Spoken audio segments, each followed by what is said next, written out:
Good evening, everyone. As she has already introduced that I am the founder of Himalayan Cultural Heritage Foundation, and before the establishment of HCHF, I used to work for NIRLEC, that is Namgyal Institute for Research on Ladakhi Art and Culture, an NGO run by the royal family of Ladakh. And actually, I came back for a vacation during that time. So I was working at Ulm University in Germany at that time and came back for a vacation. And I met the king of Ladakh at Green Park in New Delhi. And he was looking for someone to work on a project to do the inventory of cultural resources in Ladakh, funded by Fort Foundation. And he said he was looking for someone who has done Buddhist studies, who have a little bit of Buddhism knowledge. And then I said, I'm here for just for a holiday and for 2-3 months. And then I said, if it is okay, I will just start the project. And meanwhile, we can train some youth to do the inventory of cultural resources in Ladakh. So that's how we have started that project. And then to do the inventory, do the listing, so we have visited so many heritage sites in different regions of Ladakh. So while doing that, I realized that the people of Ladakh, so everyone, whoever we met, everyone was saying now there are a lot of competition, and now the modernization is coming, globalization is coming, and we are forgetting our own intangible heritage of Ladakh, and we are, we are ignoring the tangible heritage of Ladakh. And everybody was talking about it, but nobody was working on it actually. Nobody was working for the preservation of the heritage of Ladakh. So when we went to the villages, we have seen that so many of tangible heritages, built heritages are in ruined state, in advanced state of decay. And then there I have decided that I am not going back to Germany. So I will remain in Ladakh, I will work for it. So that is how I have, it was not my interest, it was not my field actually, heritage conservation and preservation. Actually, my interest was very much on academic actually. So I did my graduation, master degree, PhD, everything in Buddhist studies. So then I have given up all my interest, and I was, I was developing interest in this field actually. That is how I remain in Ladakh, and I work for NIRLEC's, that project inventory of cultural resources in Ladakh, and we have published 4 volumes on Ladakh. So for each block, one for Khalse, one for Leh, one for Chamthang, and one for Nubra. So the books are available in the bookshops. So that was later published by Intech.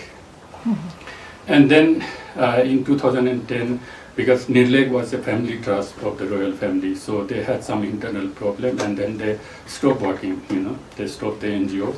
And then I wanted to continue somehow. So that is how I have started my NGO, Himalayan Cultural Heritage Foundation, and registered in 2010. So that is a little bit of my journey in Ladakh. And then to do that inventory of cultural resources for NIRLEC in 2004, I went to Nubra right after Yarmagonbo, and just before Yarmagonbo there is a small village called Nyungstedt. And I went there and I was asking for some resource person, and then Ajangle, an astrologer, Wangmo Urgyan Rigzin, who came out, and he asked, he took me to his house. And under his pillow, I saw some manuscripts in Tibetan language. And then I took out the manuscripts from under his pillow, and I asked him, what is this? And he said, I wrote a lot about Nubra Valley, but I don't know how to publish it. And he had no idea at all, how to publish his manuscripts. And then I said, Ajang, please give me, I will publish it. And then that is how I got all the manuscripts. And then I wanted to publish it, but there were so many oppositions, Many people came to me and said, you are going to publish his work. It's, they said it's not reliable, this, that, so many things. And they asked me not to publish it. And then I said, I insisted I will publish it Then I have given it to Khanpo Konchok Pandey and Professor Geshe Konchok to check the manuscripts, and they have checked it, and then it was a detailed account of the sacred landscapes and name of the villages and everything about Nubra actually. And then I was very confident, like it was checked by two topmost scholars of Ladakh, again Konchok Pandey and Geshe Konchok. And then I said, now I'm going to publish it, and I published it actually, but it took me like 4 or 5 years to publish that book. And then I published it, and in 2014 we got Jammu and Kashmir State's Best Book Award for that book, like, written by all villagers. So that is how I was connected to Nubra Valley, and especially the Siachen belt actually.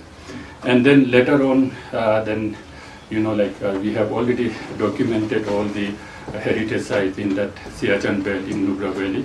And then I have started restoring some built heritage in Nubra, and we have restored almost 5 to 6 stupas, ancient stupas in Tomstead village, which is the last village before Washi. So, and then later on, it was a big project actually in Murgi village, where we have this Murgi Topo, the famous art site. There actually we had a very ancient stupa, it's like 13th, 14th century stupa, which was underground actually. It seemed that there was a flood, and we could see only the top of the stupa. And then we wanted to restore that stupa, and then but we were not very sure whether we can restore or not, because we can see only the top of the stupa. We can't see the whole body, whole stupa. And then we got help of, we got little funding from Ministry of Culture, and then we hired a GCP, and then started to clear all the earth around the stupa. And later on, the intake stupa from top to bottom, it came out from the ground actually. And that is how we have restored that stupa in Murgi village. And yeah, then at the same time, so when we were working in that valley, especially in Siachen belt, then many people came to me, and they were complaining that we have so many resources, so many things to see, we have so many heritage sites in Siachen belt, but we don't have any tourists in our, in our belt. So all the tourists are going for the camel safari in Hundar sand dune, and we don't have any tourists. We wanted to, want to promote all these our heritage sites and all. And since then, I was also looking for a project where we can do documentation of all the heritage sites in Siachen belt. And also I was very sad, first we went for that listing, inventory, and that time we have listed almost everything in the villages. And going back after like 4 or 5 years, I have seen that many of them have gone actually. And I give you one very fine example that is in Panamik village. So Panamik used to be a very important halting place for the, the traders actually during Silk Route trade. And during those days, Panamik was known as Panamik Shire. So all the traders coming from Central Asia, Yarkand, when they descend, like Sasirla and reach Panamik, they used to have a big celebration in Panamik, because they cross so many, distances, passes, and then they reach Panamik. So they are so happy, and they just celebrate in Panamik actually. And even going back, first they hold in Panamik for a few days, and then they used to celebrate in Panamik, because they were not sure whether they will reach home or not, because they have to cross all these difficult passes and all. So that is how Panamik used to be a very important, and still recent time we used to have all these traders halting places, but now people have destroyed everything. There is nothing left. And one very important thing is Panamik used to have one Kagan Chorten, that is gateway stupa. And under the gateway stupa, we used to have a very sacred mandala, which is almost one kind of in Ladakh. So people used to go there especially to get blessing from that mandala inside the stupa actually. So when we went for listing, so stupa was very much there. It was the gateway to the village, and after few years I went back and stupa is gone, because the villagers, they wanted to have a link road to their houses inside the village, you know. That is how we lost our heritage site. So so then I thought, then also during that Nirlex inventory listing project, we missed so many heritage sites, because we were not sure, because I was also very new to the region that time.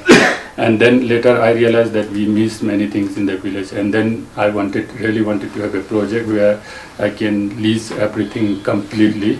And then somehow I came to know about this Royal Enfields project, and then I was discussing with Monisha, Tashing Group, and we do this in collaboration, you know, to this project, so that we can list all the things that we did not listed in that Nirlex project. And also at the same time, the people's complain and request, you know, like we don't have tourists, we have so many things to show in our villages. So also we then wanted to bring out everything, you know. So that is how we plan our project in two different categories. One is to do the listing or the inventory, and another one is to bring out all this heritage walk for different villages. So we have 4 books on heritage walk in different villages, and then also we have 1 book which is complete listing of from Rongdo to Yarma or Washi. So it's very interesting point. And if we talk about that particular valley, the Siachen belt, so we have everything in that valley. We can find everything. Just recently, 2 days back, I was leading some group in the same valley, because now I'm really focusing on that, because we did all this project, everything. Now we know everything. So also we wanted to share everything with the with other people, you know. That is why I have taken some guests to that valley, and they said, you know, when we complete the tour, they said, now we don't want to see any part of Ladakh. We have seen everything in Siachen belt, you know. The lake is there, stupas are there, monasteries are there, caves are there, rock arts are there, rock carvings are there, petroglyphs are there. Everything is in that valley. So even if we take Rongdo village, which is a very small, I think one of the smallest village in Nubra Valley, which used to have 4 or 5 houses, but now there are 9 families living in the village. But if you go to that Rongdo Valley up to the medicinal hot spring, so I always say it's the valley of wonders, you know, just in one valley. On the top we have medicinal hot spring, which are supposed to be the best medicinal hot spring in Ladakh. So people who are not cured by that medicinal hot spring in Panamik go to Rongdo hot spring with local Amchis doctors. And just below the hot spring, we have a sacred waterfall known as Hlugonbo, you know, also called Nagaraksha. So that particular waterfall, I have seen so many things there when I went for the listing. So I had some teammates, and I tell you a story. Just one of them was a Tibetan boy actually. So we heard that from the villagers, we heard, they says, if you are a good person, rainbow will appear on the, you know, like the waterfall. If you are not a good person, you are a sinner or you are a bad person, the waterfall will never allow you to reach near to the waterfall. So it will be very windy, and, you know, like, so you cannot go near to the water. So we went there and we did some ritual, you know, like sung and all. So the rainbow appeared on the waterfall. So we were so happy. And then in the waterfall up there, there is a hole actually. So they says, if you throw khatak in that hole, so if you are a good person, the water will hold it. It will not come back with the water, you know. And if you are not a good person, your khatak will come down with the water. So I just took a stone and wrapped in the khata and put it in the water, and it did not come out. So I was very happy. Very good. I was very good person now. It's certified actually. And then we had one monk from Mato Monastery, and he also did the same thing, and it did not come down. And then the Tibetan boy, he threw one kata, it came down, and then after that he put a huge stone in the kata and thrown, and again it came down. So he was so sad, and then he was so upset.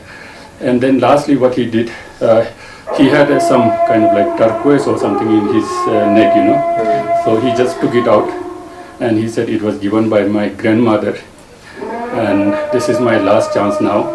And he put that in kata and put small stone, and he thrown there, and it did not come out. so that was the story actually. So that is in that valley in Rongdo village, that waterfall. And just below the waterfall, then we have all these sacred rock formations related to Gesar Gyalpo. There are so many things, and then also there are so many bodhisattvas, deities, self-form on these mountains actually. And then also the main deity is called Mahakala, because it's known as Rongdo Gonpo. And the Gonpo is there, and also we have a Gompa monastery there. And during summertime people live there actually. So they produce the best barley in Rongdo Gonpo, in Rongdo Phu. So I have also tasted the chang produced from the Rongdo Phu, so that was the best, it's supposed to be the best chang. So like that, there are so many things in that valley. And also we have a very popular, famous folk songs, which also describes that Rongdo Valley, long sacred valley actually, and which mentions about that juniper, very famous juniper, white juniper. And the juniper is still existing there, and during your exhibition I think they might have shown you. And also just nearby the juniper we have the hermitage or the meditational retreat house of a very famous Stanbai Yarfel, Lama Stanbai Yarfel. So he was meditating there, and his meditational cell is built on a huge boulder. So we don't know how he used to go. There must be a staircase or something to go up there, but it's still existing. The ruin is still existing there. And then also it become little below. Then we have the self-form Pa and Ta, two what you call letters. Actually, Tibetan letters are self-form. So that is how sometimes it's known as Pata Gonbo also, because Tibetan letter Pa and Ta are self-formed there. And beside that, there are so many other things to be seen in that valley. This is just one example in that Siachen Belt, from where we have started this project, and like that, then in every villages. So there are so many stories, so many, skills, knowledges, practices. So I think we have documented almost everything, and also there are some skilled person in the villages. So nobody, was caring about them actually. So they were just doing their own work, that's all. So in this workbooks, so whether it's Amchi, musician, carpenter, and shoemaker, whatever, so they have our team. We had a team. We have two teams actually, one for the inventory and one for the workbook. So they have done a wonderful job, they were talking to people. And also one very special thing about this project is that, when we did the Nirlek inventory or listing project, so it was very difficult for us to find people to tell us about even to show us the sites, That is how we missed so many of them. And with that experience, what we did for this project was, at the beginning, I said we have to involve community, otherwise we are not going to succeed, So that is why we have involved the community. We have, we did a lot of workshop with the trainees, workshop with the team, and workshop with the interns, and also we did workshop with the resource person from Nubra. So by then I knew many people from that area actually. So we invited them to one place and we had a like 2, 3, 4 days workshop with them. And that is how we did not wanted to, we did not want to miss anything in this particular project. That is why I think this is one of the best listing project. And plus we have Hangle, and he has done all the mapping and location, everything, so I think very good example how we do the heritage mapping. So that is how we have done all this project in that Siachen belt. And now even I'm going back again and again in that valley because I know it's a treasure house of so many things, And just today, this morning, and secondly, yes, and we published that book and we got the best book award from Jammu and Kashmir state. And then later on, and he said, I have something else, the same astrologer. And I said, what? I have tried to document some of the folk songs related to Nubra. And he had like 5, 6 folk songs on Nubra. And then I said, let's, document all the folk songs that there is some little relation with the Nubra Valley. And then we both collected all the folk songs from Nubra, and we found out 27 folk songs on Nubra, Junglu traditional folk songs. And then I have again published it. It's called Nubra Junglu Kuntus, but we did not get award, but the books are completely now finished, and we are trying to publish the second edition. But this morning, just I was somehow going through. Actually, I knew there is only one song, very famous song on Ensa Gonpa. Ensa, it's called Ensa Tappe Jingham, which was written by Wangmo, who came from Purang, with Lama Kushok Dharma. And while going back, because Kushok Dharma had a crash with some Nubra girls, and then Wangmo wanted to go back. And on way back, she wrote this famous folk songs on Ensa Gonpa. And then I knew that, but this morning I was just somehow reading that folk song book, and I found out 3 songs on Ensa Gonpa. So just today only.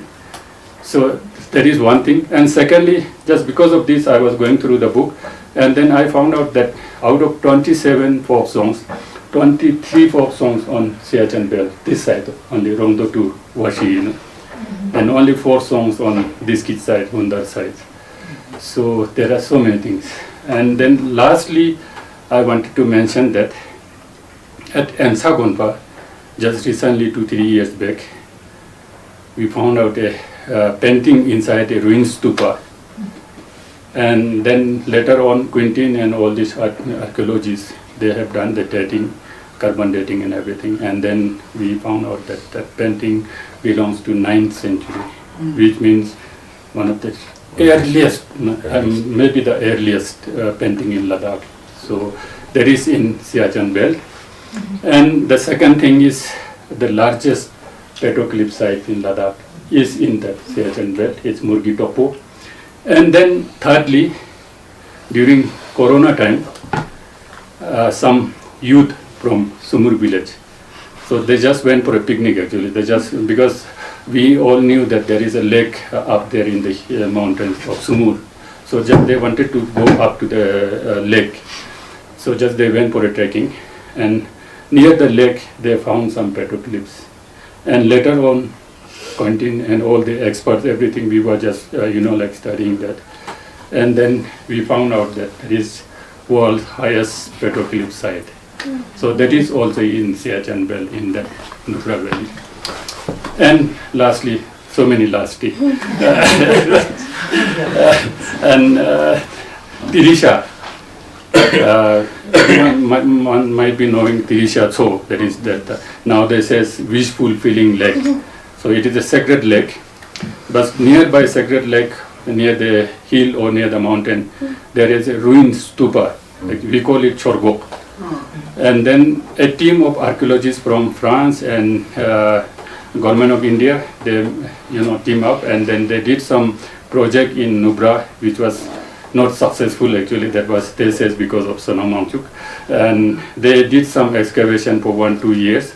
And according to that report, they says that Chorgok, that ruined stupa, was a temple, and it belongs to 5th century, which means the earliest Buddhist temple in Ladakh could be. So that is also in that valley, in Siachen belt. So I think I should stop there.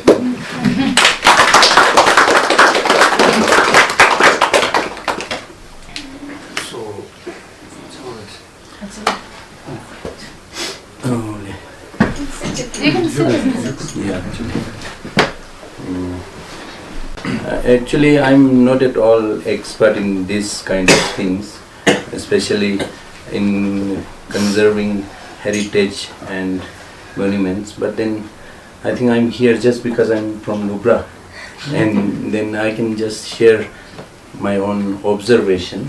And I've been a counselor also, and I've been almost to all the villages in Nubra. And then one thing I want to start with this. Do you know this is the Koyak bridge, the old Koyak bridge? I think it was 2013 or 2012. I was passing through this new bridge, the metal bridge, and then this kind of arch was standing both sides of the river.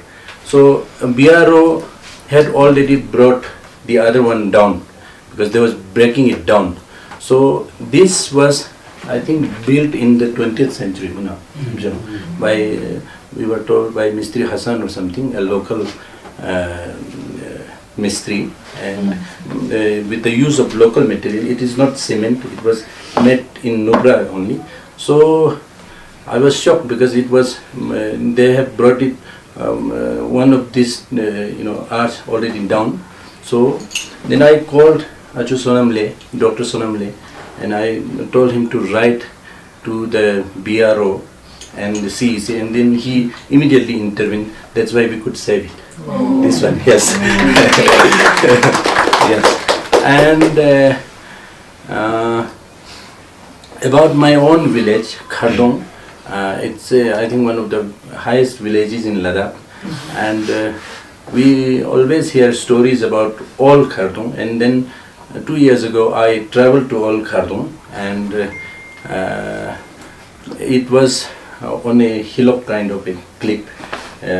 It's all ruined, but then there were very interesting things that we found, and I was trying to find out when was this built and why they had to relocate it, but I couldn't find much on that. But then there were so many unexplored things, and there is a graveyard, big graveyard, where all the graves are like 10 feet high, and it's what do you call, cone shaped.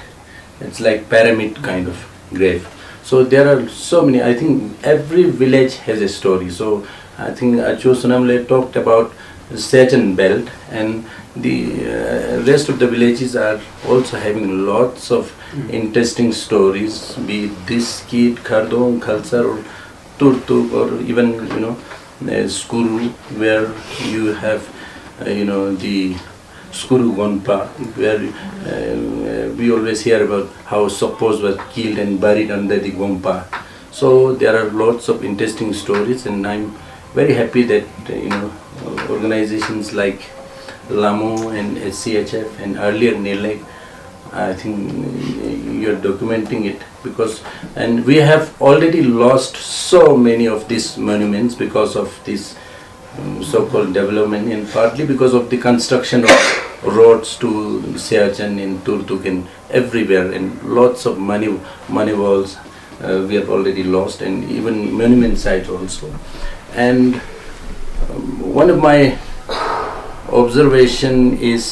another observation is that in Gonpas you're talking about old paintings and very interesting and unique paintings, and many of the Gompas have already replaced all these old paintings and old dukangs with cements and tiles and everything. So I think that has to be stopped somewhere. I mean, because now I think whether it is UT administration or monasteries, they have got a lot of money, and what they do is they go for construction of all kinds of things. So that's what I really feel sad about. So you know, I don't think they are, you know, emphasizing on conservation and preservation of the what they already have. But then they are, you know, there are lots of stupas and you know material Buddhas and every, you know, cemented Buddha. I run an organization called Village Lab Foundation in Sumur, Nubra. You have seen detailed documentation of my village in the exhibition. So before starting like what we do and how is it related to heritage, culture and conservation, I'll talk a little bit about myself. So I was born and you know, I grew up in Sumur, a village, to get good education. So I was put in a residential school here in Leh, where I completed my whole schooling till 12th standard. And then, you know, like as a child and as a first like person from your family to go to a school, I was always like looking for kind of opportunities that could expand my understanding of the world. And people told me that comes from outside in the big cities and big institutions. So I kept following it. It took me to Delhi. I did my master's and bachelor's from Delhi University. It took me to Pune, and eventually it took me to Harvard University, where I did my master's in education. So all this while I was looking for that meaningful education, or this education that makes sense. And it was at Harvard that I started really thinking about what is this excellent education or meaningful education really mean, and what does it mean for people and children like me in the high Himalayan region like Ladakh, right? So that deep reflection and a lot of conversation with people, professors at Harvard, it made me realize about a lot of things. And one of the things were, particularly I remember I attended a seminar on sustainability, which was very interesting because that seminar was happening in the giant you know, conference room with all the ACs on and all the, you know, things that you would not do in order to sustain they were doing. And I was very, like, I think confused in a sense that my mother, who is a farmer, who has never gone to a school, would never do that. And so that made me really think about what is this education leading us to, and who can be called really educated. And similarly, so many things like the community engagement, relationship building that we talk about in these big institutions, in seminars, I was able to really think and you know, talk about experiences that was just like generally casually happening in villages, you know. So that kind of made me kind of think about an education system that could make sense to our children, an education system that really you know, strengthens the villages in a way that it doesn't really just blindly replicate and copy the Western curriculums and the models. And that's how the Village Lab Foundation was born. Now, Village Lab Foundation, what we do is we work with children in villages in Ladakh, where we are redefining who can teach. So all our facilitators are the villagers. It could be an 87-year-old grandmother, it could be an 40-year-old uncle, and it could be like a youth who has just come back from Delhi. So what we are trying to do is we are partnering with the villagers to facilitate sessions for the children, and we are using the whole village as a learning lab. I'll give you an example. For example, if you have a session on flora and fauna, it could happen on someone's orchard. And if you have a session on water management system, we literally sit next to our big reservoir and then have our sessions there. So that's how we are trying to kind of use the whole village as our learning lab and villagers as facilitators. one thing that we were trying to do all these, like it's been 2 years since I've been fully full-time working on this, is we are trying to reimagine a curriculum that is place-based, that comes from the place, that student can relate to, can see it, can feel it. So that's why we call our curriculum a life curriculum. The wisdom and the indigenous practices and knowledges are the source of our curriculum, and all the themes that we run throughout the year is in accordance to what's happening in the village at that moment. So currently now in July and August, since it's like the peak tourist season, our module is called Entrepreneurship and Responsible Tourism, where children are learning about the tourism map. You know, they're doing a tourism mapping of Nubra Valley, where does tourists go, why, and all of that. Similarly, I'll take you through one of the modules that we did recently. It's on Ladakh history.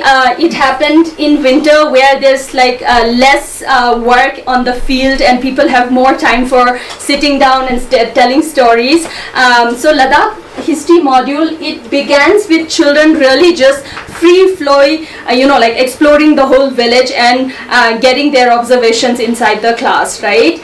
And then we go to, this is the image where we went to Sumur Khar.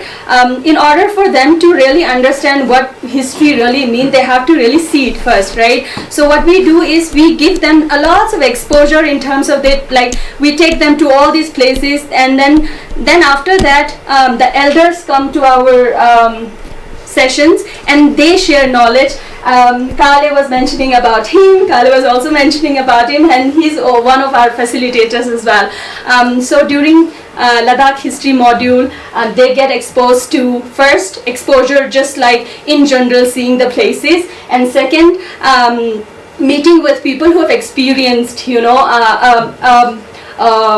fragments of history, and then this is a session on Silk Route. Abhi Tunduk, she's 87 and she knew a lot about Silk Route, and she actually remembered a lot of names who used to come to her house and stay there. So it was very interesting for the kids to also learn like real stories and not just like in books that are so distant from them, right?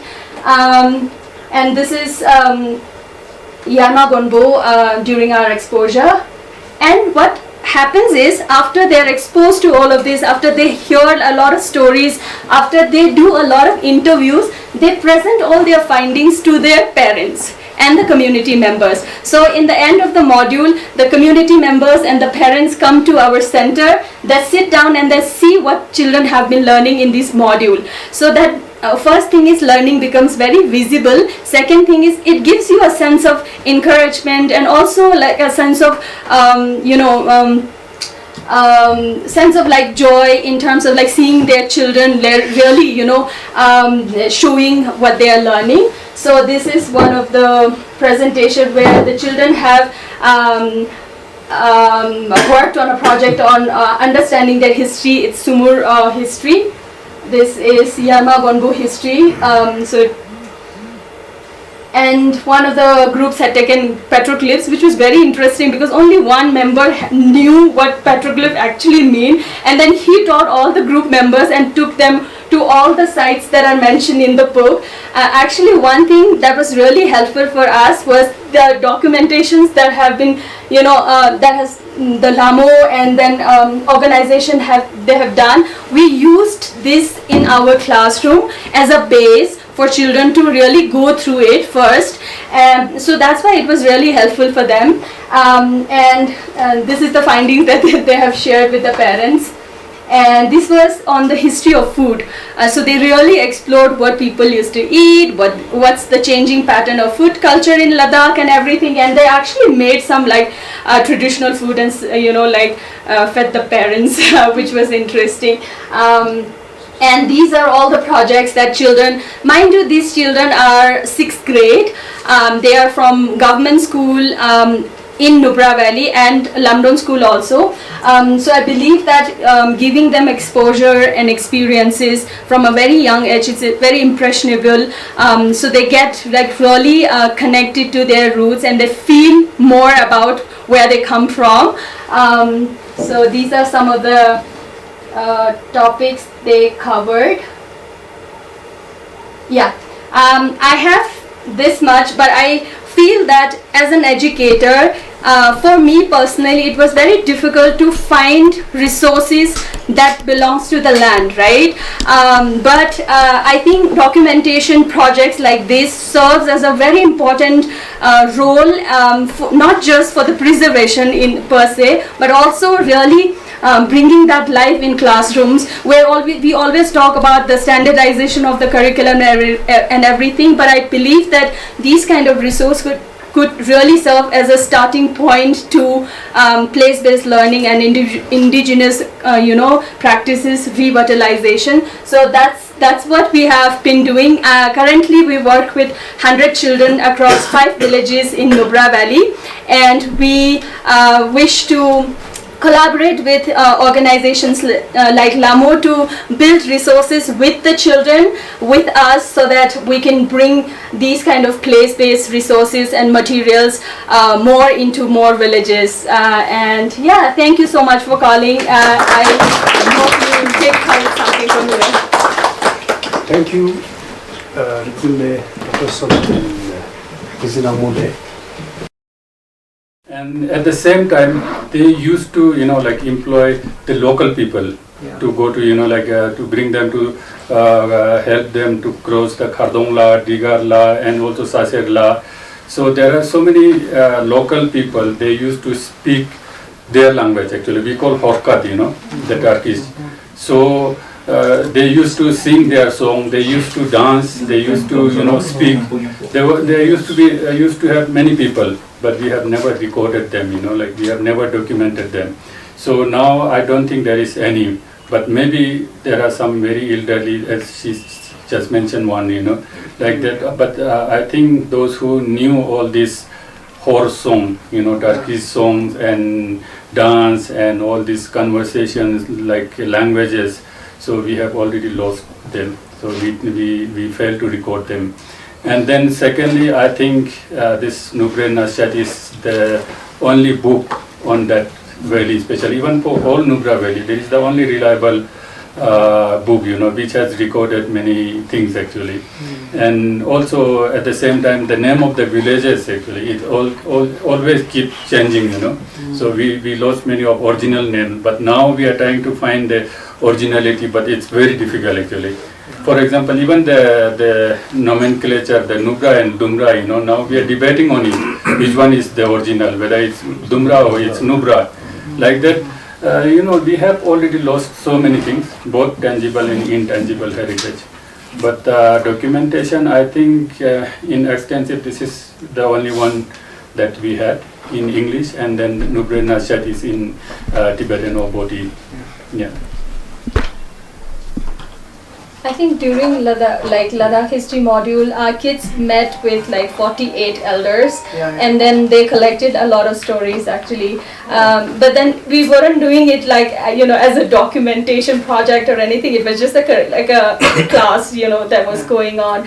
And one of the groups, they were very interested in bedtime stories. So 3 of the kids, they're 6th standard, and they were like, I want to record bedtime stories. So we do have those recordings, which are just made by the kids. I think they have just got their grandparents to tell bedtime stories, and they have shared. Someone came to me and said, what, I wanted to share this in the presentation, but my grandfather spoke for 2 hours, and then that one story was 2 hours, so she was not able to present and everything. But we did on our kind of classroom level, they did kind of document a lot of stories. Well, something like that will develop that maybe into some long-term recordings. Yeah. And I think the folk songs, it plays a very important role, you know. It gives us a lot of information actually. As I said, like 23 folk songs we have recorded, which is related to this Siachen belt of Nubra Valley. And these songs, you know, if you study them carefully, usually what we do is we just listen to the song and enjoy the song and that's it, you know. Like if you study the songs line by line, you can find a lot of information recorded in these folk songs actually. I think with name changing, it's mostly because of the army and the BRO, not just in Nubra, but across Ladakh. You know, Kyagar has become tiger in Nubra. Khardung has become now Khardung. So you never find Khardung on Google. You have to write DUNG, Khardungla. So I think army and sometimes other people also do a lot of misrepresentation about Ladakh in lots of facts, misrepresentation. I tell you a story from last week, and the 14 Corps flagged off an expedition to Silk Route from 14 Corps headquarters. So, and their trek route was, so I'm not an expert, I was not an expert, but then, you know, we know where the Silk Route passes through.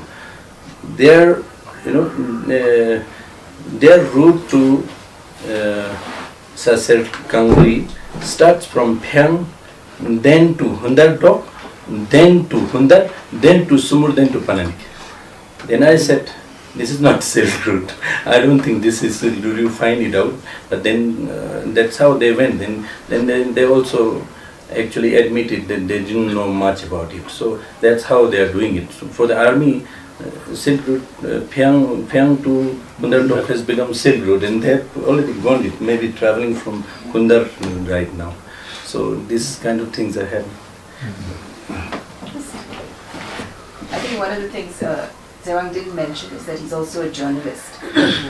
Yeah.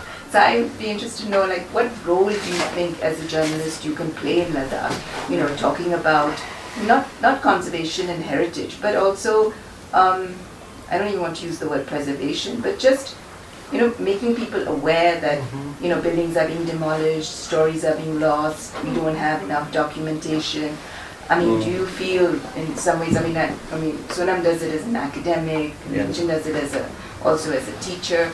I mean, do you think that amongst the journalist fraternity in Ladakh here, there is that kind of responsibility? We can also do our bit, but then, you know, actually the Hill Council can do a lot.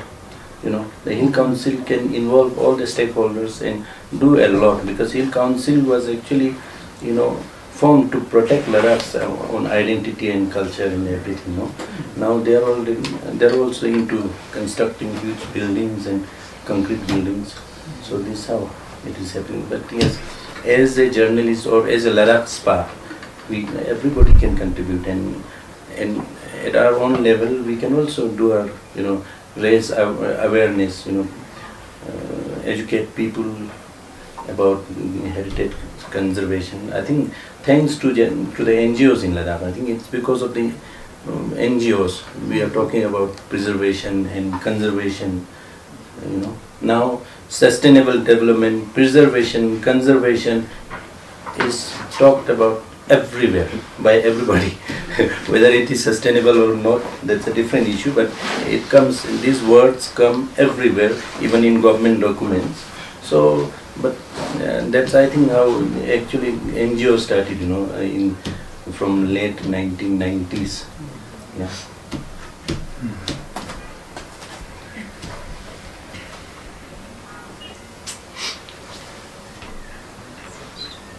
No more question?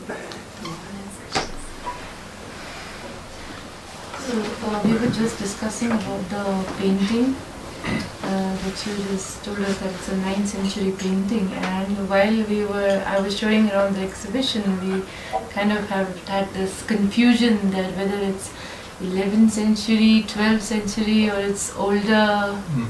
I don't know. I think, sir. I have seen the paintings, but the date I'm not an expert. So I heard from our fellow friends in the same ecosystem that it's been peer reviewed as the oldest painting of Ladakh. But then Kale is saying, so I'll go with his word. Yes. And our friend was saying that the oldest is Malakarka is Yeah, what? that's what Rob said about Malakarka Stupa. It is what century is That it? is not.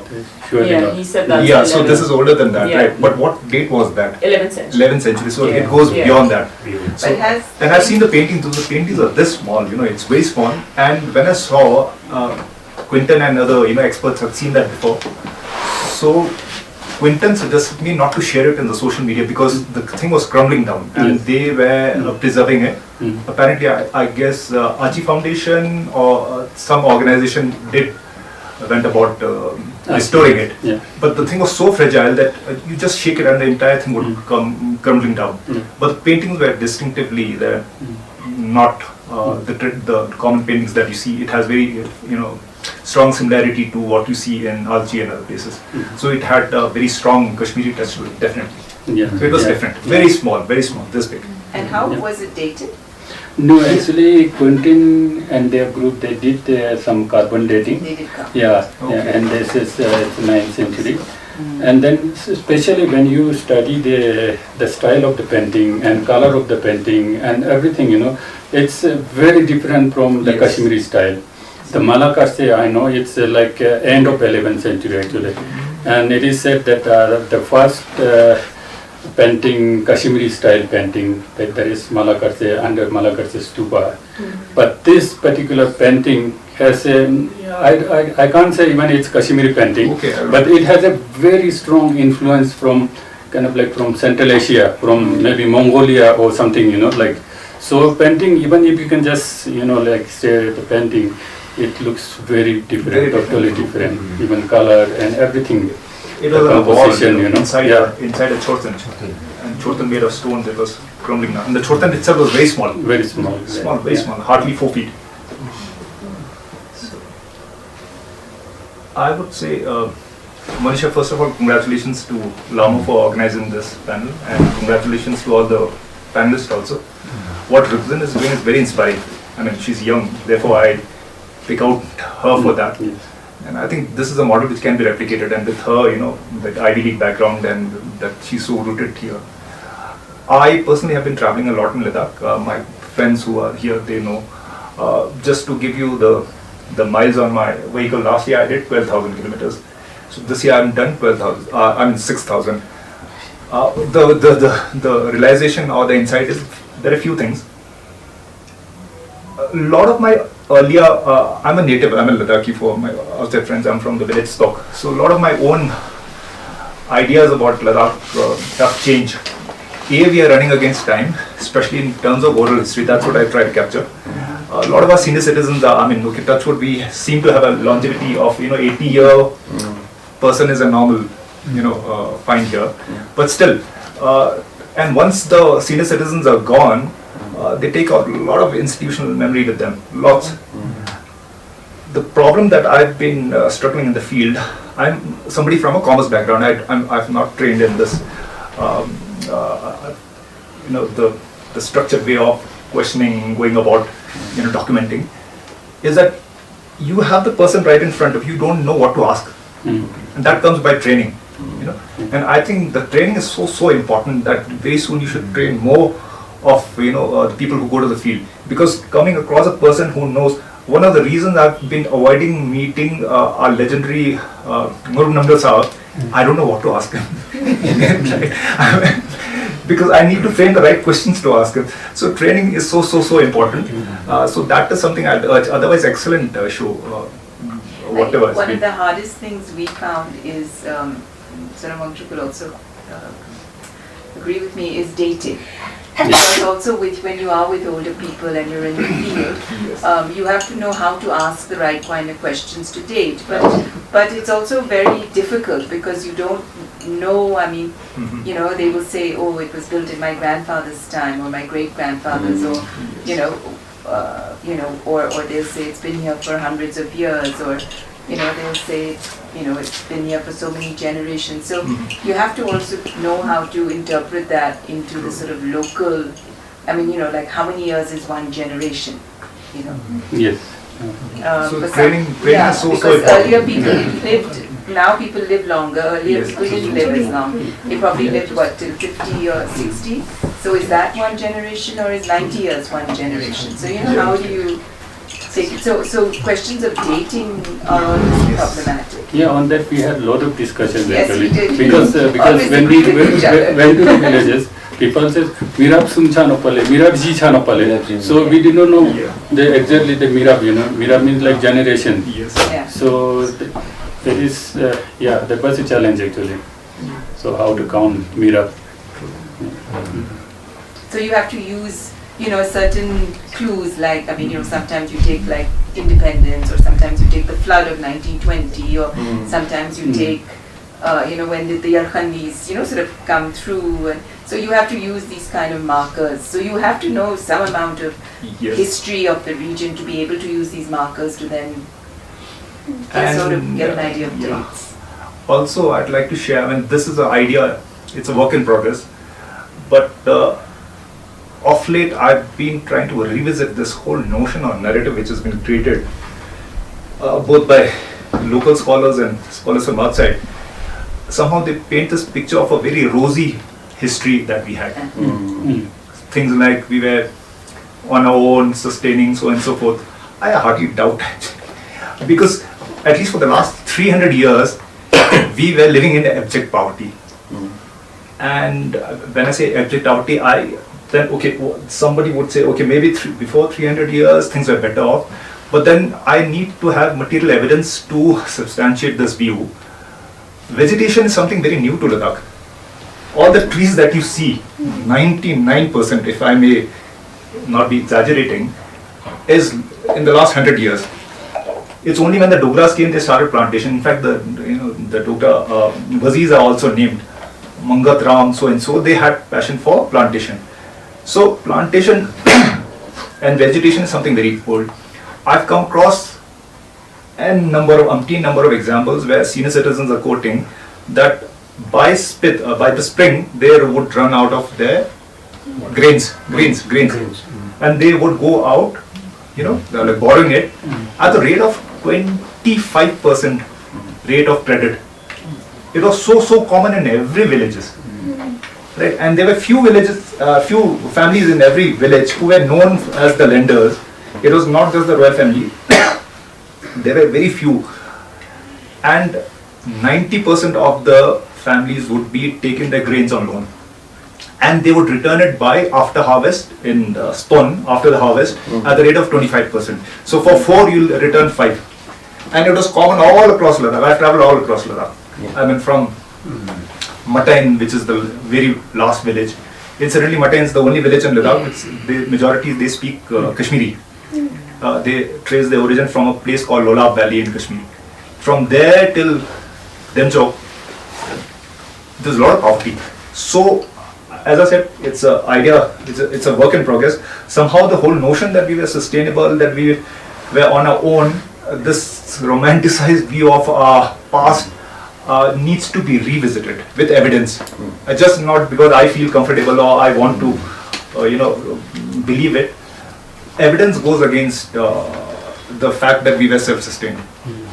We were living in abject poverty, extreme poverty, and one of the reasons is that the vegetation and agriculture was low, and to believe that everybody was having a prosperous life because of the animals or because of the livestock, it's difficult to believe.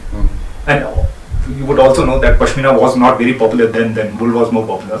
So the whole notion, I'm just trying to provoke the audience here into thinking that were we actually self-sustained or we were living in abject poverty. At least for the 300 years I have evidence from my own research that things were very difficult for us. Situation went worse after the Dogra. I don't know. No, therefore I counter this because if things were good, how can things be good? Because there was no vegetation here. Right? If vegetation is so new, I'll give you another example. Lora. I'm from the village Stock, and earlier times, let's say 60, 70 years back, we have double cropping here. Even wheat would grow, right? But we would not grow wheat because the moment you start sowing wheat, the stray animals would come and eat and destroy it. Only rich people who had boundaries in their fields would do it. This problem would not be for barley, because by the time you sow barley, the LoRa system would come in, all the animals would be controlled, taken care of, and would not be let out. People didn't even, the majority of people didn't have enough money to have a boundary around their fields. And the only scientific argument I'm giving is, if the vegetation was not there, how can we be self-sustained? The previous Bakula Rinpoche actually writes quite a bit about this in his autobiography, which is actually a great source for understanding the past. And he talks about the lending system and the interest and how the interest would compound. But in that autobiography, he seems to suggest that there was kind of the old economic system. It was very much class-based. There was an aristocracy that kind of benefited far more than other classes, and it's at least the way he was describing himself in the autobiography was kind of trying to rebel against that. He was trying to represent those who were not represented by the old aristocracy. Okay. Could be. But even if you read Galvan's autobiography, he writes about poverty. He writes about the poverty that he himself experiences and the hunger he experiences. Exactly. So that was 1930s, 20s, 30s. So True. So I think we have to be very objective in dealing with the history rather than romanticizing, its past with evidence. I would like to add one thing to that. Yeah. It's true what you're saying that in the last couple of centuries was really bad, but also historically the amount of watchtowers you have and the amount of murals you have in Ladakh is the highest density across the whole Himalayas. So Ladakh was a very rich place because to fund so many wall paintings and the fact that you have so many watchtowers, you need something to protect, right? Why do you have watchtowers? You want to save yourself from invasions. Yeah. So there was definitely a long history of a lot of rich wealth.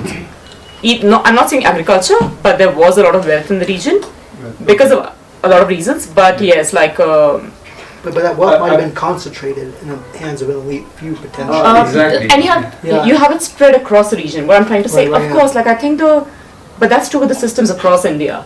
You had the aristocratic families and you had the peasants. That's just generally what happened across the country, or maybe across the world in certain ways. So, but the last few 300-400 years, yes, it was much worse, and especially after the Nubra invasion and after the 300-400 years taken, but before that there's no evidence. So therefore I'm saying I have a question, I don't have answers. There's no evidence that we were better off 300 years back. No. Yeah, that's what I'm saying. Quentin makes that argument about how the fact that the amount of archaeological sites that are coming up, it suggests that there must have been a lot of wealth in the region. I mean it's a hypothesis. But then we need more evidence. Yeah.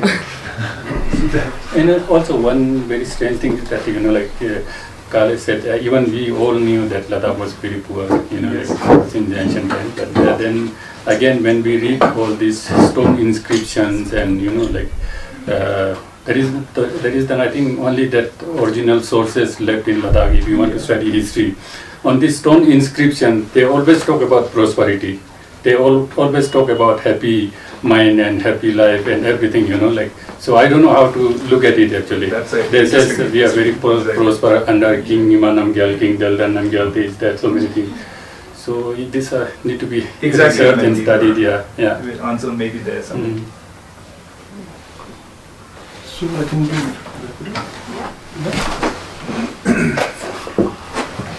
thank you very much to everybody for coming, and I hope you enjoyed the session, and I hope we will